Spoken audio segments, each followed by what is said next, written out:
সবচাইতে শ্রেষ্ঠ নফল ইবাদত হচ্ছে কোরআনের তেলাওয়াত, ঠিক কিনা?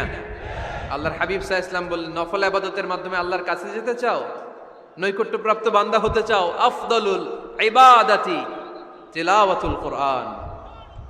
সবচাইতে যত নফল ইবাদতের লিস্ট হতে পারে, এই লিস্টে র্যাঙ্কিং এ 1 নাম্বার থাকবে কোরআনের তেলাওয়াত। এই কোরআন তেলাওয়াত করতে রাজি আছেন তো? তাহলে কোরআন তেলাওয়াত করব। 2 নাম্বার তাহাজ্জুদের সালাত পড়ব। কিসের নামাজ? হুজুর ফজরই পড়তে পারি না। ফজরই যে ফজর পড়ে তার জন্যই না তাহাজ্জুদ, ঠিক কিনা? ফজরই তো পড়তে পারি না, তাহাজ্জুদ করব কখন? তাহাজ্জুদ পড়লে আপনার মর্যাদা বাড়ায় দিবে কে?